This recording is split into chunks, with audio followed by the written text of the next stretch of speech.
Many American girls mention their first time having sex with some random guy on Tinder. And in India, ancient India, not current day India, they had the concept of arranged marriages where they connected two people together at probably the age of like 10 to 14.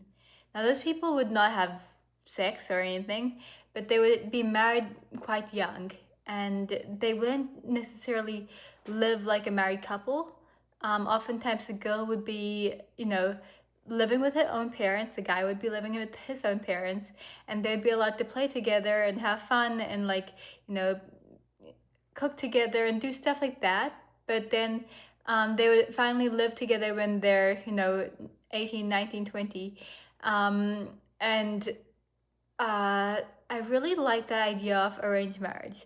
Now, I know it's not going to be common, and I think that people always judge and like get annoyed about Indian villages and say, "Oh, they need an education. They shouldn't be married off." But then I take that and I say, I have friends currently who are in their late 30s, early 40s, or even 50s who are women who are single and they know that they'll never be able to have children. And it's sad because if that was their goal or if that was one of their wishes and they don't get to achieve those wishes, it's quite horrible. Like to think that if it's something that they wanted, they wouldn't be able to do it. Now, ancient India, they married children off quite young. They didn't make them have to do anything that they didn't want to. But they would have them play with their husband instead of just playing with some random person. And I really like that idea because I was just thinking, like, you get to grow a bond with a person for a lot longer. You're basically best friends from a young age, you're family friends, and you're also, you know that this guy is your forever guy. Whereas, in this generation where like people meet a guy that they fall in love with on a dating app like Bumble or Tinder, they go on dates with the guy, they don't know if the guy is going to be their forever guy because the guy would just leave them and that's a problem because having people say that arranged marriages in the ancient Hindu way of living is a bad thing, whereas I have American friends who have slept with about two or three guys a week because they go on dates and then they feel pressured to get physical. That's not a good thing. And we shouldn't be judging people for doing that either because maybe they got pressured and maybe they're unable to say no.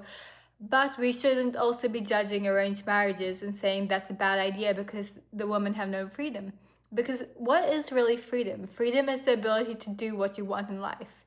Now, with the idea of being arranged marriage when you're younger, you did still get the chance to do what you wanted to. You still got to, have an education after being married off young. You still got to, work on yourself. You got to do anything you wanted, but you just did it with a person you know who always has your back. And that's a really nice concept. So we always shame or judge, ancient Indian villages or even current day Indian villages, which might be supposedly not civilized. But they're more civilized than we are because, we get an education and then we're stuck in a cubicle with artificial lighting, artificial food. And did you know apples are actually 9 months old? We're not getting fresh apples. We're not getting fresh food. We're eating out of microplastics. And then we're judging people in villages for getting milk straight from the cow and getting fruit straight from their own garden and getting fresh air and sunlight and having someone who has it back forever.